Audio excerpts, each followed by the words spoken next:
Welcome back, guys, to Phoenix Wright's Spirit of Justice, where last episode Bonny the Femme took the stand, giving us a testimony that we could not break. No inconsistencies seemed to be within it. However, she herself is starting to show signs of frustration, bringing out the anger that we saw in that tunnel down below. Can we maybe capitalize on this? Let's put it that way. I give her another 5 minutes before she tears off that mask. We gotta hope she does at this point in time. Well, defense? Are you ready to let it all go now?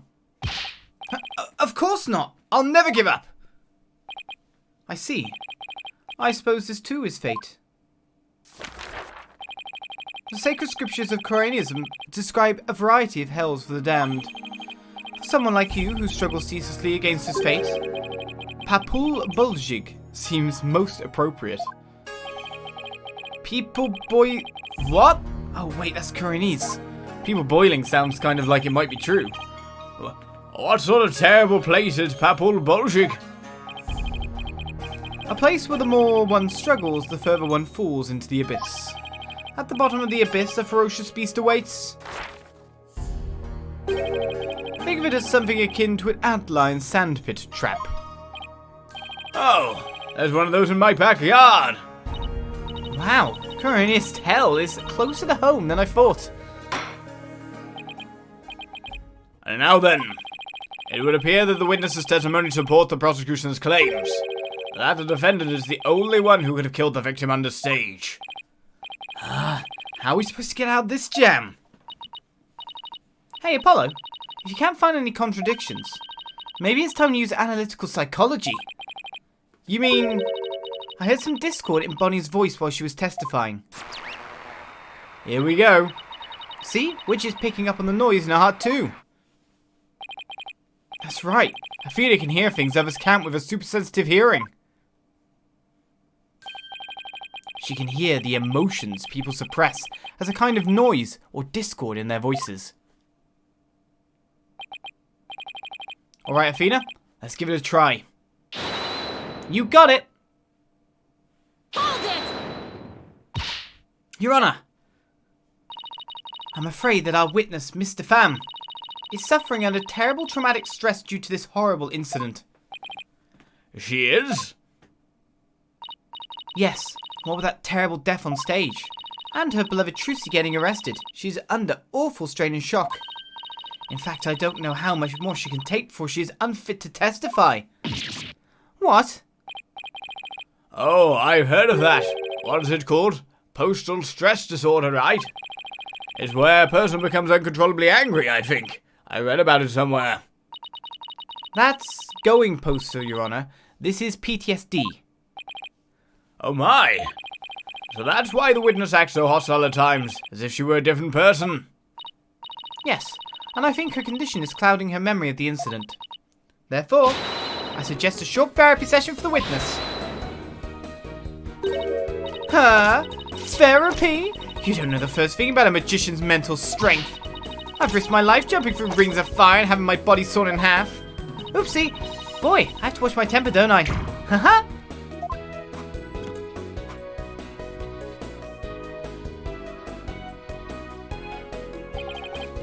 Miss Sykes, please do whatever you can to help this unfortunate young lady. And what exactly is this child planning to do, Mr. Justice? With her super sensitive hearing, Miss Sykes can hear a witness's true emotions. Simply from tone and inflection, she can tell exactly what a person is feeling. I can even pick out feelings that a witness is trying to suppress or hide. Widget projects the emotions I hear into the moon matrix where I can analyze them. It sounds like some sort of spurious devilry. Although I find it hard to believe, I must ask. How do emotions constitute evidence? Well, I won't say that emotions can be taken as evidence per se. I have seen how instrumental Miss Sykes' work has been in cracking a case. Therefore, I wholly support giving it a try. I see. If you are in favour of it, Your Honour, then I have no objections. Even this mere monk can see that something disturbs the witness. I'll disturb you?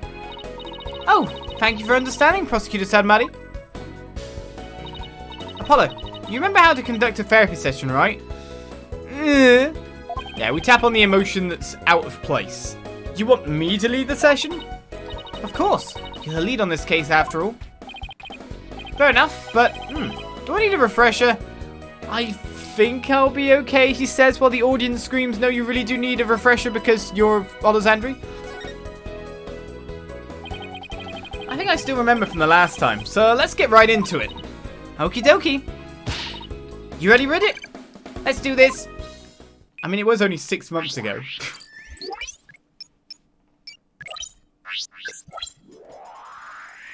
Build up the Matrix and give us our music.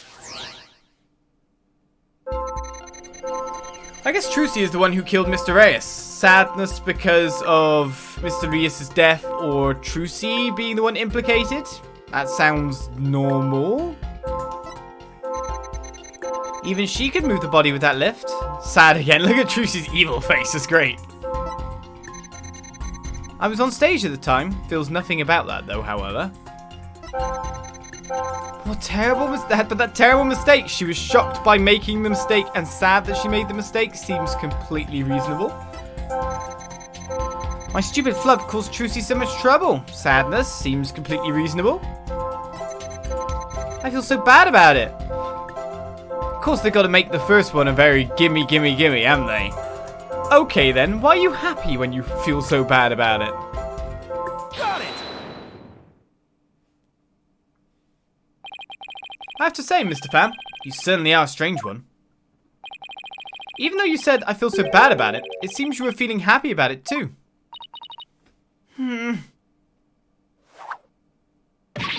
Ouch! I think I can guess why you were feeling happy. It must be because it was Trucy's big debut. Nah. You made a mistake. Why? You messed Trucy up. Which would be an implication. Always follow the implication trail. Except when you don't want to. I think you were happy because you messed the defendant up. I'm right, aren't I? You gotta be kidding me! Why would I be happy I messed Trucy up? I'm a big fan of hers. Because we saw you. I hate her. I loathe her. I can't stand that Trucy Wright. Just because she's a little good at magic, she thinks she's all that. So this is exactly what that snivelling brat deserves. We saw how you said you hated Trucy Wright. How you were glad she was in trouble. And even how it was what she deserved. How? It looks like I hit the buddy on the head, so to speak.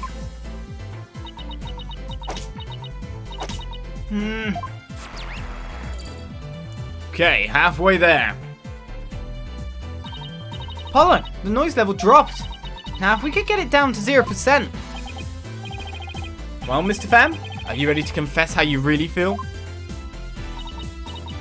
What? What do you mean? I'm Bonny, a sweet, cute little bunny. I'm a rookie magician working hard to be just like my idol, Trucy. That's the character I'm supposed to be. Objection. Keep that up, Mr. Pham, and you're going to have a mental breakdown. Just let yourself be who you really are. Who I really am? The two sides of you are fighting each other and doing you psychic harm. I can hear them. Two distinct voices battling inside you. Shut your pie hole! You know nothing, know-it-all! I mean, you mustn't say things like that or I might get flustered. Mr. Pham, how long do you insist on maintaining this wolf in sheep's clothing act? We can't end this therapy session until you get real with us. Set the wild beast inside you free! Ouch! Ah!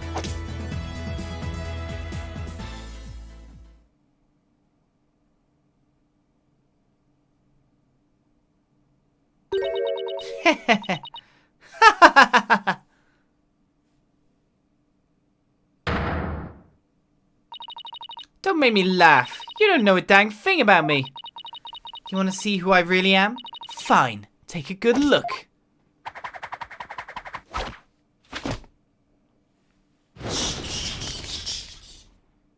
Okay then. What in the world? Sheep's clothing. You've got it all wrong. It's a rabbit suit I've got on. And I'm not a wolf. I'm a blood-sucking vampire. A bat with fangs and wings. Ah! I think we just opened Pandora's box. I'm finally done with that goody two-shoes cotton tail act. I feel free as a bat. Do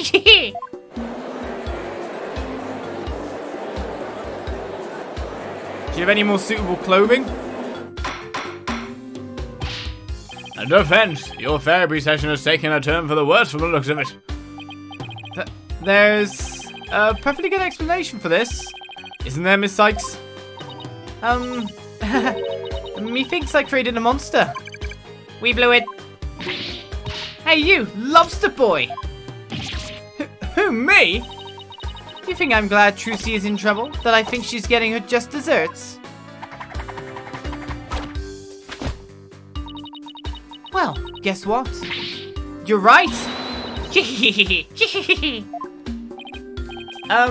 Does this mean you admit to wishing the defendant harm? Well, the bat is out of the bag now. That mistake of mine was a work of art.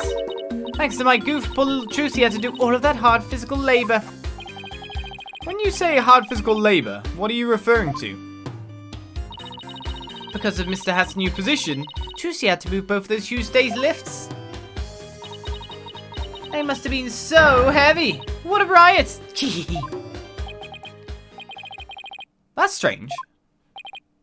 Athena, could you please add that last statement to Bonny's testimony? Alright, I'll update the moon matrix with the new info.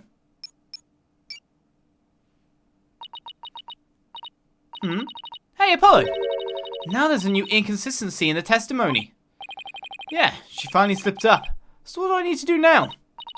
Well, from this point onwards, you just do what you do best. Find the contradiction in the testimony and present evidence to refute it. Alright, I've got you now, Bonny da fam.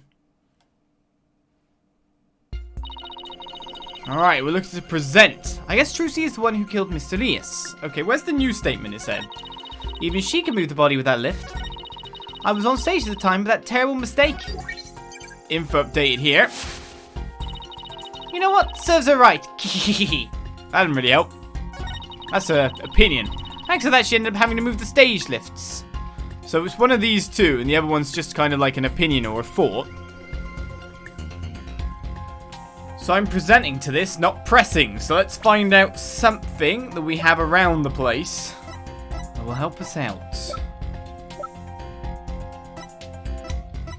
Say if Trucy had to move out the way during the show since it was already all the way up. That's what we're seeing in the picture too.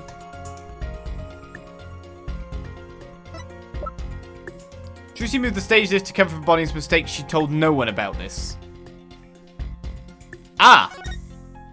Bonny messed up Mr. Hat's position for the escape trip, placing him opposite the scripted location on the right side. As a result, Trucy had to quickly move the lifts under the stage. She never told anyone that she had moved the stage lifts. So therefore, Bonny knew that she did. And that's exactly what she did to get up there. She told no one, but how did Bonny know? I guess that's our question. Objection! That doesn't make sense. What? So you think I'm crazy now? No, that's not the point I was trying to make. But I don't hear you denying it. Mr. Pham, allow me to repeat your statement. Thanks to that, she ended up having to move the stage lifts. That's right. And I still say that's just what she does. But how did you know? How did you know Miss Wright moved the stage lifts? Huh? According to her own statement, she didn't tell anyone that she had done so. What? So how could you possibly have known what she had done? Unless you saw her?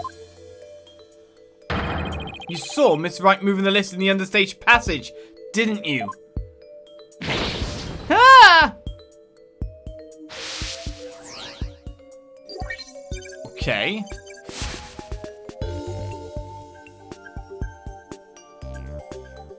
But then she couldn't have been down there at the time. But that's broke through her noise level.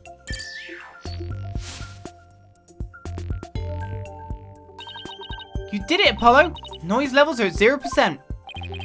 But Mr. Justice, Wouldn't that mean... Yes, Your Honor. Mr. Pham herself was under the stage where the victim was killed. And I hardly need to tell the court what that means. You are one artful liar, Mr. Pham, and one spectacular suspect. Ah!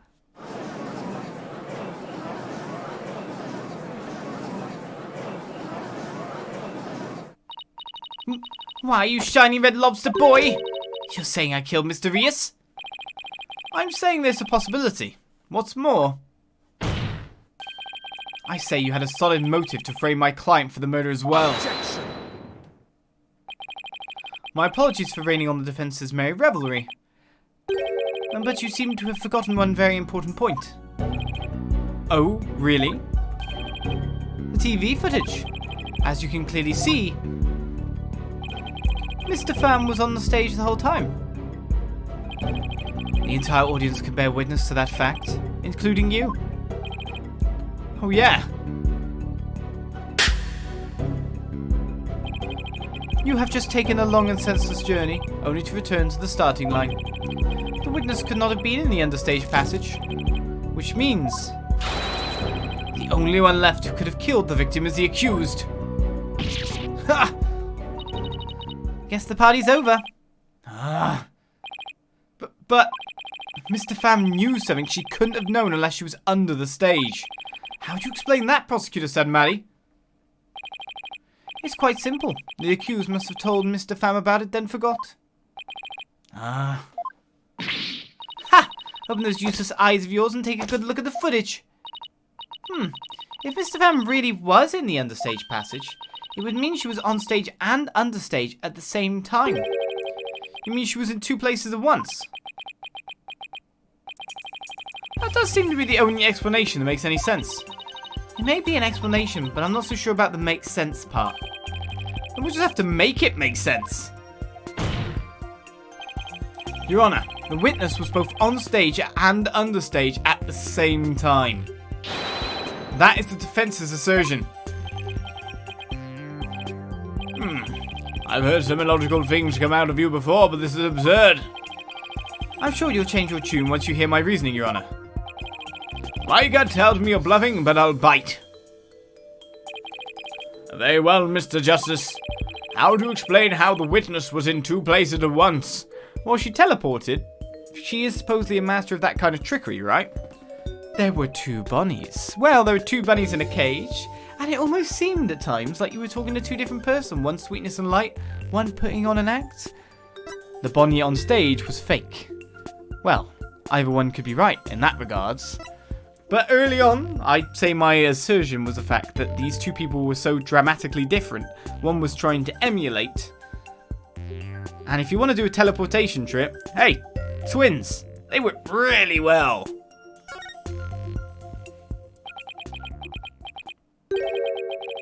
There were two Bonnies, Your Honor. If that were the case, it would all make sense, wouldn't it? There were. Two of them? I suspected you had a few screws loose, but now I see some are missing altogether. Is there a toolkit in this courtroom, Your Honor? I suppose two. No free screws to the head should ride in his putrid brain. Very well. Bailiff, could you? No, wait. Please listen to my argument. Very well. I suppose it wouldn't hurt to at least give it a listen. As was argued earlier, Mr. Pham is shown in the footage the whole time. But at the same time, she was also watching Miss Wright in the understage passage. The only possible explanation is that there are two Bonnies. That almost sounds like it makes sense. What do you think, Prosecutor Maddie? Well, of course he's going to say no. This humble servant of the Holy Mother is of the opinion that we should lose no time in replacing the defense's many lost screws. But Apollo, it goes against reality itself to say that one person is actually two. But we don't have to be bound by reality. After all, we're talking about magic here. So if the Bonny de Pham in the footage is the real Bonny, and the Bonny here on the witness stand, the one who must have been understage, this Bonny de Pham is our second Bonny. Ah! She is. Say we call the one in front of us Bonny 2. I believe I have just a piece of evidence to prove that a Miss Bonny 2 exists. Oh, then please submit your evidence, Mr. Justice. What proves the existence of a Bonny 2? What proves the existence of a Bonny 2, you say? Something unknown. This is Bonny's script. Bonny's teleportation trick and Trucy's escape trick. I mean, the Bonny's teleportation trick is the one that gave me like, okay. It's magic. Twins. Twins are so useful in magic. Really early on. So what are we looking for? The body that appeared in the coffins, probably not it. Fingerprinting results. In addition to prints of the victim and Bonny, a set of unknown fingerprints were found on the top. Okay, Trucy walked up to the show, so none of her fingers were found. Mr. Reese's palm prints are reversed. See image. Prints on the coffin lid, Bonny defam. Prints on the side panels, prints on the top panel unknown. Could it be literally those second pair of prints? Which would super implicate her in other things too. After all, someone put that body in the casket, right? I say at the moment, the best thing we're looking at is probably that. We got to prove that someone unknown was around the scene. Take that! What's this? During our investigation, we found a set of unknown prints on the coffin on the stage. These prints were most likely left during the course of the show. But they didn't match the prints of any of the people involved in this case. An unknown third party's fingerprints? I was not told of this. Emma must have kept it from him. So the question is, who could these prints possibly belong to?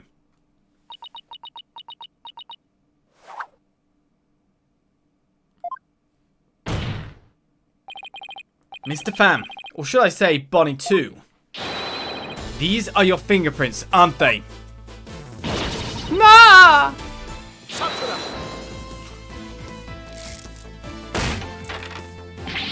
Enough of this foolishness. One person could not possibly be two. Those fingerprints could have been left not only during the show, but at any time. Objection! It's not like you to lose your cool like that, Prosecutor Sanmari. And I'm sure you know that. Exactly when the fingerprints were made is not the main issue.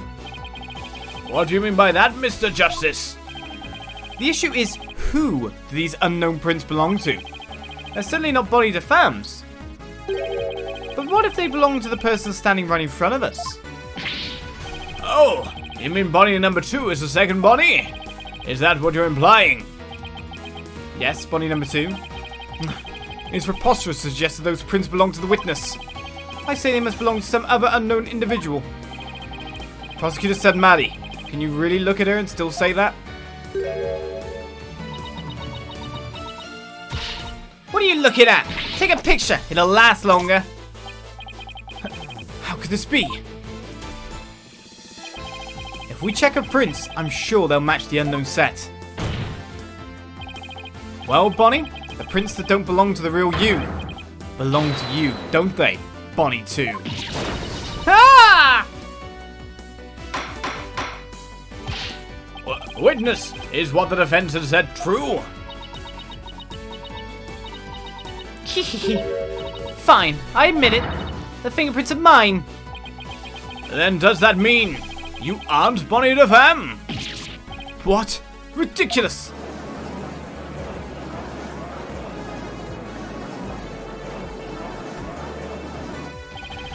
Are there really 2 Bonnies?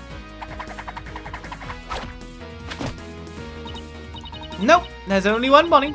That's because I'm Betty! Betty defam! What? Ladies and gentlemen of the court, it's time for a wondrous magic show. Gasp in amazement as this Lego-morphing illusionist performs her teleportation magic. Watch closely, it's showtime.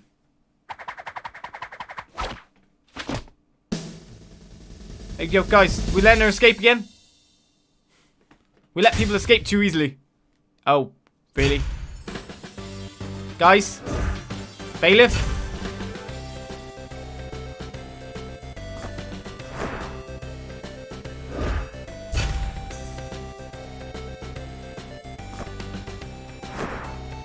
Sad man, he doesn't look impressed.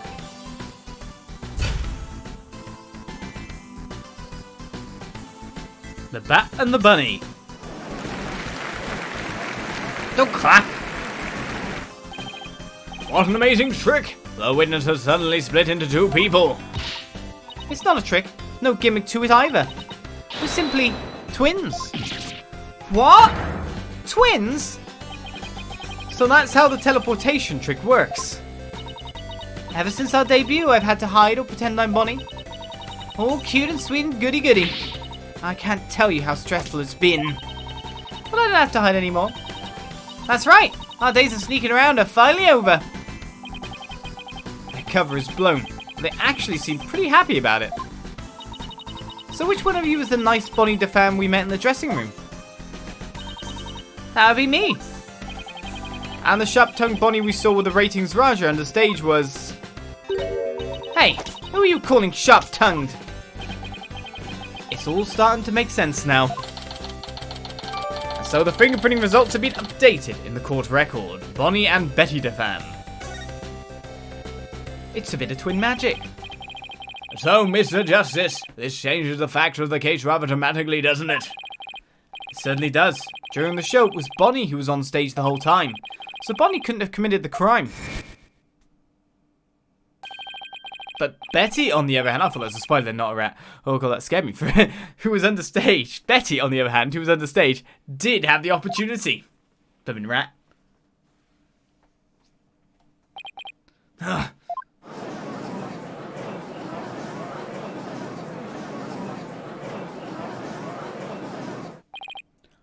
Well, so we now have two suspects.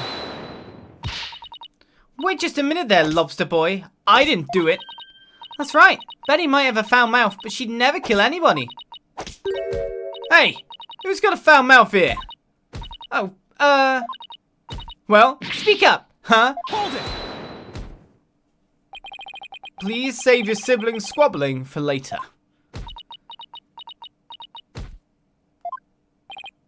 Betty, you must have been in the understage passage during the show. Otherwise, you wouldn't have known about the stage lifts being moved. So what exactly were you doing down there? Fine. I'll testify. Anything to get you off my back. Prosecutor San Maddie, Betty de femme is ready to testify. What do you say? Betty, you lied to this humble servant of the Holy Mother. Hey, what else could I do? I can blow our cover and ruin our magic act. Besides, am I going to go to your twilight hell or whatever for being a liar? You would indeed. However, it won't be after your death. Rather, I shall give you a taste of your punishment on this mortal coil in interrogation hell. Ah! And now then, Betty de femme, please explain to this court what exactly you were doing under the stage.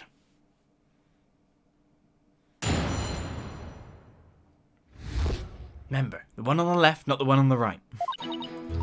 It's true, I had business in the understage passage because of the upcoming trick. It was a fire trick, right? The one Mr. Lewis was supposed to do? That's right, it's a very dangerous trick, so I had to make sure we were prepared for it. It was in the script, and I really wanted to see it, but I couldn't because of the accident. Shut up, you're gonna give it away! Anyway, I was real busy. Yeah, way too busy to have the chance to kill Mr. Rias. Shut up, you're gonna give it away? Well, that was certainly different. How's that for a flawless testimony and alibi? Apart from the give it away bit.